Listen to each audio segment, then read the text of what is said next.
안녕하세요. 생명의 빛 광성교회 이춘태 목사입니다. 요즘 코로나 바이러스 때문에 교회 성도님들 같이 모여 예배드리고 교제하는 것이 어려우시죠? 그런데 이런 시기일수록 성도의 교제와 서로를 살피고 돌아보는 일에 힘을 써야 합니다. 교회는 마지막 시대에 노아의 방주처럼 방황하는 영혼들을 구원하고 죽기로 인도해야 될 사명을 가진 공동체이기 때문이지요. 사단은 교회를 약화시키려고 온갖 방해와 온갖 종류의 계략들을 부립니다. 함께 모이지 못하게 하고 또 서로 실망하게 하고 또 고립되게 하고 그리하여 교회의 힘을 상실하게 만들기 때문이죠. 사랑하는 성도 여러분, 이 어려운 시대에 서로 돌아보고 교회를 지키기 위하여 힘쓰고 애쓰는 일꾼들 되시기를 당부드립니다. 성도의 아름다운 교제. 골로새서 3장 16절. 그리스도의 말씀이 너희 속에 풍성히 거하여 모든 지혜로 피차 가르치며 권면하고 시와 찬송과 신령한 노래를 부르며 감사하는 마음으로 하나님을 찬양하고.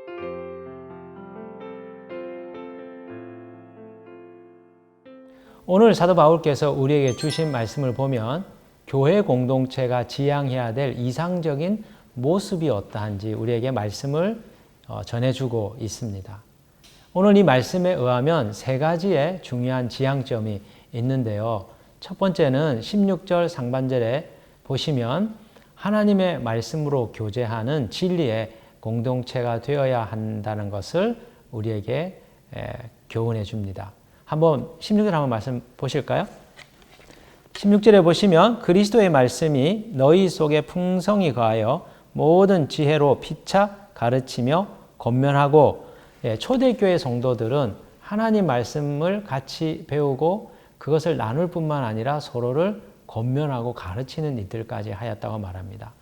말씀을 목회자만 가르친 것이 아니고 성도들이 배우고 깨달은 것을 서로 전하여 준 것이죠.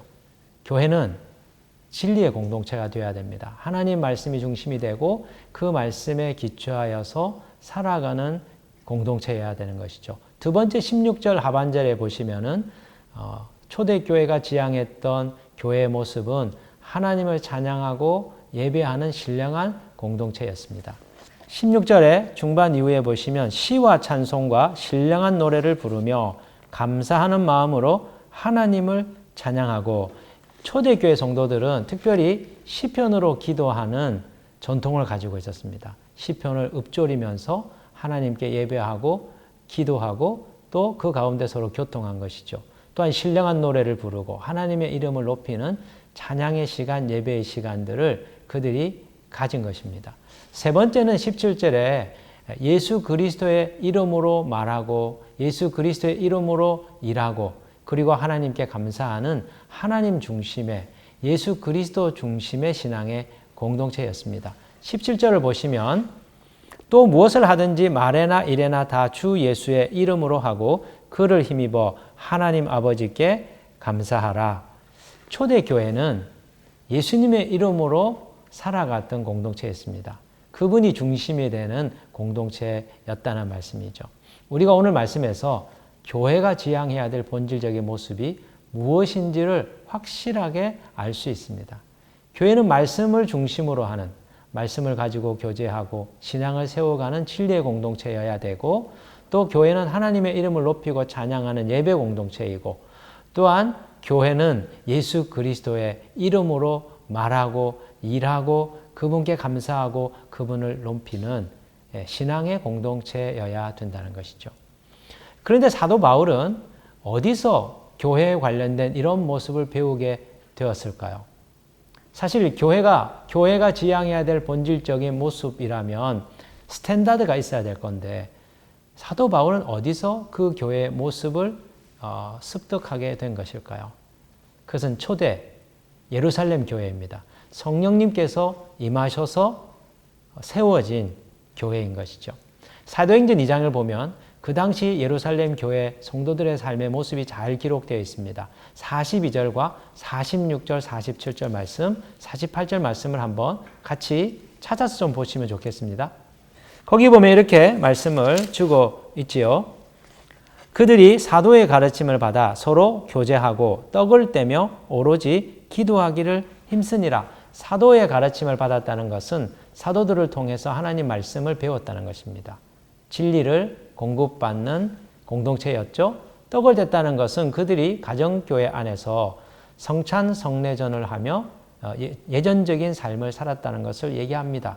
기도하며 하나님께 예배하는 마음으로 나아갔던 것이죠.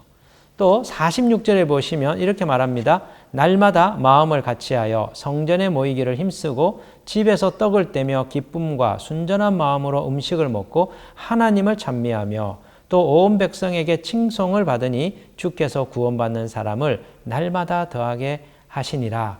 마음을 같이하여 성전에 모였습니다. 그리고 또 그들은 힘써 집에서 떡을 뗐습니다. 그들은 하나님을 찬미하였습니다.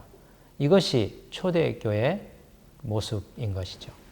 그런데 그들의 모습과 오늘 우리 시대 교회의 모습을 비교해 보면 어떻습니까? 우리는 교회의 본질적인 삶을 살고 있는 걸까요? 오늘 우리들의 교회는 어떻습니까? 초대교회의 모습과 비교해 볼 때 우리들도 본질적인 교회의 모습을 유지하고 있는 걸까요? 물론 그런 교회들이 많이 있을 거라고 저는 생각합니다.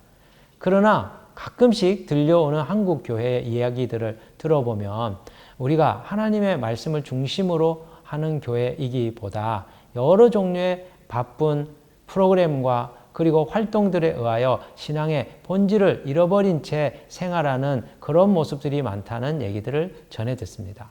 하나님의 말씀을 나누는 공동체가 아니라 자신의 지식이나 자신의 경험이나 또 자신이 겪고 있는 여러 가지 신변 잡기들을 이야기하는 정보를 주고 받는 사교적인 모임으로 전락된 교회 이야기들을 종종 듣게 됩니다.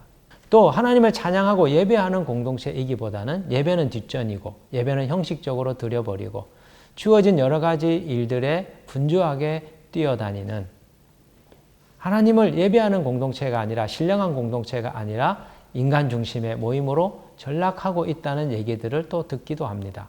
또 어떤 교회는 예수 그리스도의 이름으로 말하고 일하는 것이 아니라 자신의 이름으로 또 자신의 견해와 자기의 주장을 중심으로 하여 하나님의 일을, 교회의 일을 추구하는 사람들도 있다는 얘기를 듣습니다. 함께 모여 감사하고 찬양하는 것이 아니라 원망하고 불평하고 경쟁하고 시기하는 초대교회가 지향했던 모습과는 다른 그런 현실의 교회들을 우리가 듣게 됩니다. 한 번은 한 젊은 청년의 이야기를 제가 듣게 되었습니다. 이 청년은 구도자적인 마음으로 진리를 찾다가 친구의 권유로 교회에 참여하게 되었는데요. 그 교회는 소그룹 활동들이 활발한 교회였습니다. 그 청년은 예배에 참여하고 그 교회 공동체에 함께함으로써 소그룹에도 관여하게 된 것이죠. 그런데 얼마 뒤 그 청년은 교회를 떠나게 되었습니다.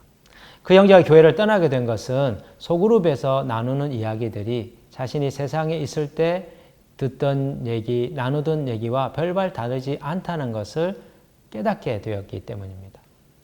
진리를 찾아 교회로 왔으나 여전히 세상에 있는 사람들처럼 신변 잡기를 나누고 또 자신의 앞날에 대하여 걱정하고 시기하고 경쟁하고 다른 사람들에 대한 헌담과 비방을 하는 그 모습에 실망하여서 교회를 떠나게 된 것이지요. 사랑하는 성도 여러분, 우리가 교회로 모였을 때 어떤 모습으로 신앙의 공동체를 이루어야 할까요? 종종 소그룹 모임에 관하여 제가 얘기를 들으면 함께 모여서 형제들은 주식에 관련된 이야기, 자매들은 함께 모여서 학원과 관련된 이야기, 또 어떤 분들은 부동산과 관련된 이야기가 주를 이룬다는 얘기를 듣곤 합니다. 그 얘기를 들을 때마다 목회자로서 저의 마음이 매우 씁씁하다는 것을 저는 느낍니다. 우리가 왜 교회로 모입니까? 우리는 진리를 알기 위해서 모인 것이죠. 또 이 땅을 향한 하나님의 뜻을 말씀을 통하여 배우고 그것을 나누고 서로 그 진리로 권면해주고 진리로 그 상한 마음들을 치유해주고 풀어주기 위하여 우리가 함께 모이는 것이 아니겠습니까? 학원 얘기를 하지 말라는 것이 아닙니다. 집을 사는 문제에 대해서 정보를 주고 받지 말라는 것이 아닙니다. 우리도 이 땅에 거할 때 집이 필요합니다. 우리 자녀들의 교육을 위하여 좀 더 나은 교육 환경을 제공하는 것이 지혜로운 부모로서 할 일입니다. 그러나 우리가 함께 모였을 때 집을 구하는 정보, 그리고 학원에 관련된 이야기, 부동산과 관련된 이야기, 또 주식과 관련된 이야기로 그쳐버린다면 우리는 위의 것을 찾는 하나님 나라 백성의 존재성을, 정체성을 상실하게 되는 것이죠. 우리는 우리의 문제를 공동체에서 함께 나눌 수 있습니다. 나의 기도 제목, 내 아이의 교육에 관련된 고민, 또 집 문제에 대한 기도 제목, 이런 것을 나누되 하나님께서 우리가 어떤 결정을 내리기 원하시는지, 우리가 지금 이 시점에서 어떤 것을 선택하기를 원하시는지 함께 말씀을 공부하고 하나님의 그 뜻을 분별하고 서로 권면하고 잘못된 것을 선택할 때 사랑하는 마음으로 경책하고 바른 선택을 내릴 수 있도록 길을 안내해 주는 신령한 공동체로 교회가 가야 된다는 것이지요. 오늘 하루 우리 교회에 대해서 생각해 보는 시간이 있었으면 좋겠습니다. 내가 다니는 교회는 초대교회처럼 말씀의 공동체인가? 하나님 말씀으로 우리의 인생을 살아가는 신령한 공동체인가? 그분을 높이고 그분을 찬양하고 예배하는 공동체인가? 우리는 예수 그리스도의 이름으로 말하고 일하는 그리스도 중심의 교회인가? 분별하는 시간이 되기를 원합니다. 그리하여 마지막 때 수많은 영혼들을 주께로 돌아오게 하는 일에 쓰임받는 영적인 교회로 우리가 세워가기를 원합니다. 그 일에 헌신하시는 우리 성도님들, 주의 종들 되시기를 축복합니다.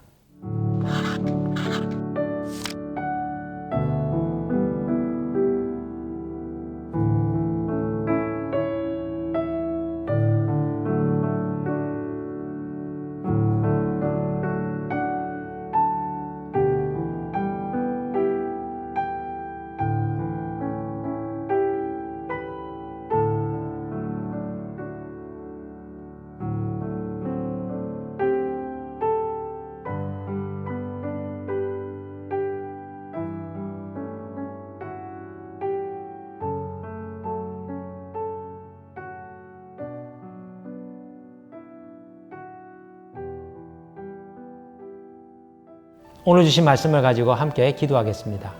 하나님, 우리에게 교회를 영적인 선물로 주셔서 감사합니다. 이 교회가 말씀의 공동체, 예배하는 공동체, 그리스도를 높이고 그리스도의 통치를 받는 신령한 공동체로 세워져 가게 해 주옵소서. 이 일에 우리가 성도로, 목회자로 부름받았습니다. 힘을 다하여 코로나의 시대에 와해되어 가는 교회들을 부둥켜 안고 주님 지키게 하시고 마지막 시대의 사명을 감당하는 일에 쓰임받는 교회로 성도로 나아가게 하여 주옵소서. 예수 그리스도의 이름으로 기도드립니다. 아멘.